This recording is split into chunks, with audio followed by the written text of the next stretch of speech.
पल भी संत के मुखारविंद से भगवान के चर्चा सुनते हैं तो वो एक पल का संग आपके जीवन को बदल सकता है। भगवान ऋषभदेव जी ने बड़ा सुंदर सत्संग के महिमा का वर्णन किया। एक बार एक चेला थे और उनके गुरुजी थे, और गुरुजी ने जो कथा सुनने आया करता था एकदम पक्का चेला नहीं था, दीक्षित चेला नहीं था। गुरुजी कथा सुनाया करते थे और वो व्यक्ति आकर के बड़े ध्यान से कथा सुनता था, लेकिन जितने भी श्रोता आते थे सब भगवान के भजन में मस्त हो जाते थे, भगवान के भजन में झूमते थे। लेकिन वो चेला जो था न भजन करता है न कभी राम राम कहता है। तो गुरुजी ने कहा एक दिन, बेटा तुम इधर आ जाओ। वो आ गया और गुरुजी ने पूछा, बेटा क्या बात है, क्यों तुम्हें सब लोग झूम रहे हैं भजन में, तुम ही एक हो जो भजन नहीं करते न कभी मुझे राम राम कहते हो, क्या बात है? वो कहता है, मैं तो ये सब लोग यहाँ बैठते हैं इसलिए मैं बैठने आता हूँ, मुझे आपकी कथा से कोई मतलब नहीं और आपके भजन से कोई मतलब नहीं, और ये भगवान का नाम पर ना मैं विश्वास करता हूँ ना अपने मुख से लेना चाहता हूँ। अब जैसे गुरुजी ने सुना तो गुरुजी कहते हैं, बेटा तुम भले ना लेना चाहते हो, एक बार बस राम कह दे। उसको बहुत तकलीफ हुआ, वो राम नाम उच्चारण नहीं हो पा रहा था, क्योंकि उसने कभी बिलीव नहीं किया, कभी भी भगवान पर भरोसा नहीं किया और कभी भी भजन नहीं किया। और गुरुजी ने जैसे कहा, बेटा एक बार राम नाम बोल दे, और उसने बड़े ही संकोच करते हुए एक बार बोला, राम, लो, बोल दिया। जैसे उसने राम बोला, गुरुजी कहते बस अब हो गया काम। गुरुजी बड़े खुश हो गए और वो बालक जाने लगा, वो लड़का जैसे वहां से बाहर जाने लगा। गुरुजी ने कहा, एक मिनट रुक जाओ। उसने कहा, अब क्या है, आपका काम तो मैंने कर दिया, बोल दिया राम, अब क्या करना है? बोले, गुरुजी ने कहा कि बेटा तुम्हारे जीवन में अगर किसी ने पूछा, तुम्हारे जीवन में अगर किसी ने पूछा, ये तुमने एक बार राम नाम उच्चारण किया है, इसके लिए, इसके बदले में, इसका फल मैं तुम्हें क्या दूं, अगर पूछ लेते हैं तो तुम कुछ मांगना मत। उसने कहा, ठीक है, तो मैं क्या कहूं? तो गुरुजी ने कहा, तुम कुछ बोलना मत, तुम बस इतना कहना, ये एक बार राम नाम का जो फल बनता है वो तुम मुझे दे दो।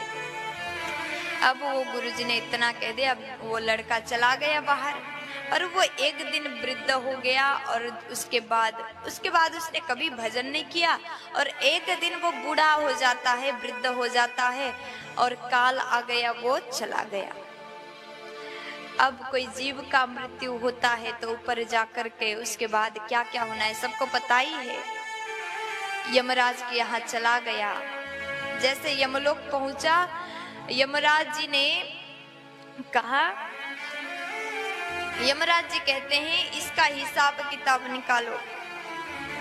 अब चित्रगुप्त ने उसका फाइल निकाल के ले आए, पलटाया पन्ना, अब देखा इसने जीवन में क्या काम किया है। अब देखा एक भी अच्छा कार्य नहीं किया, सब में कहीं झूठ बोला है, कभी दूसरों का अपमान किया है, एक भी सत्कर्म नहीं। देख करके परेशान हो गए, बोले महाराज एक भी अच्छा कार्य नहीं किया। अब पन्ना पलटते पलटते गए तो एक पन्ने में लिखा था, इसने जीवन में एक बार राम नाम उच्चारण किया, जीवन में बस एक बार राम नाम उच्चारण किया। अब यमराज ने, धर्मराज ने पूछा, तुमने जीवन में पाप किया है और एक बार राम नाम उच्चारण किया, इसका तुम क्या चाहते हो, इसका फल तुम्हें क्या चाहिए?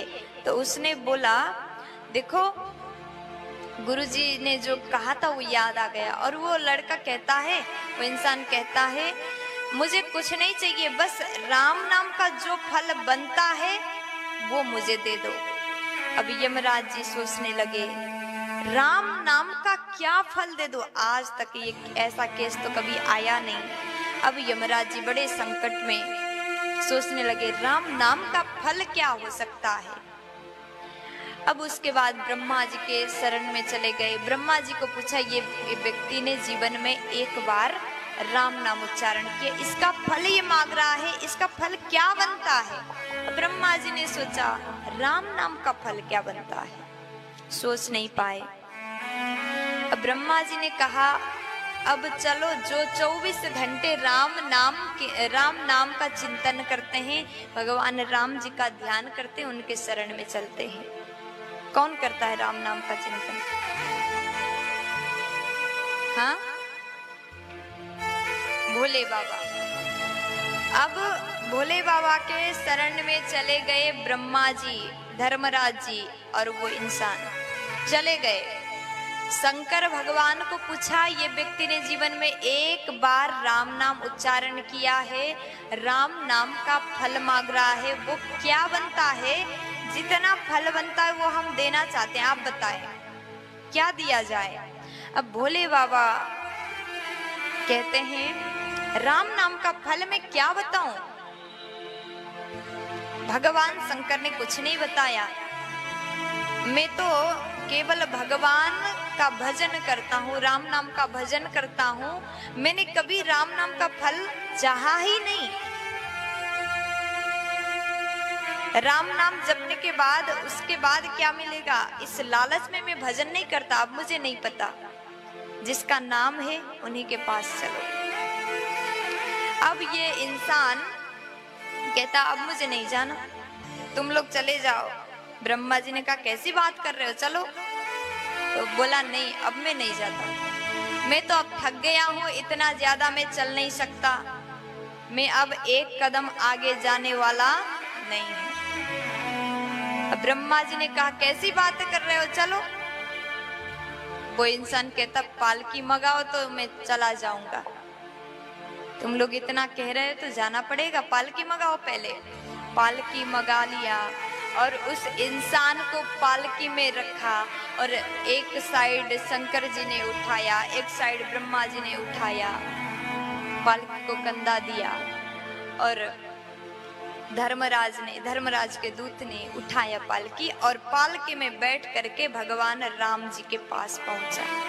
भगवान राम जी के पार्षदों ने देखा, ये तो ब्रह्मा जी भोले बाबा उठा करके ला रहे हैं, ये कोई खास वीआईपी हो सकता है। भगवान को जाकर के बताया। भगवान जब मिले, पूछा, ब्रह्मा जी क्या बात है? ब्रह्मा जी ने कहा, प्रभु, ये व्यक्ति ने जीवन में एक बार राम नाम लिया है, इसका फल ही मांग रहा है, इसका फल क्या बनता है, इसके हिस्से में क्या देना है, आप बताएं।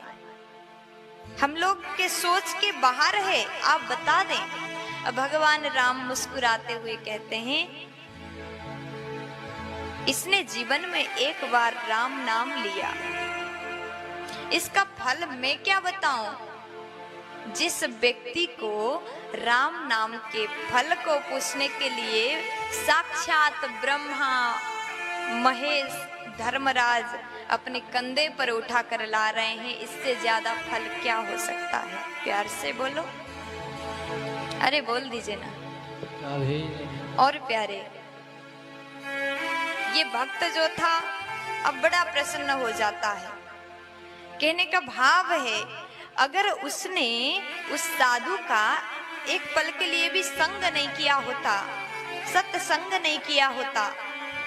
देखिए, ये दृष्टांत से हम दो बात निकाल सकते हैं। एक तो है सत्संग का महिमा, एक पल के संग से उसको भगवान का दर्शन हो गया, उसके पूरे पाप माफ कर दिया गया एक पल के संग से। और दूसरा है भगवान के नाम का महिमा, इसने नाम जाप कर लिया, एक बार राम नाम उच्चारण करने से ये भगवान को प्राप्त कर पाया। तो सोचो, हमें भी जीवन में भगवत नाम उच्चारण करना है। अगर आप अपना कल्याण करना चाहते हो, भगवान को पाना चाहते हो, तो जीवन में भगवत नाम का सहारा। सब्सक्राइब करें हमारे YouTube चैनल देवी प्रतिभा जी को और श्रवण करें भागवत कथा की महिमा का, साथ ही बेल आइकन को दबाना ना भूलें।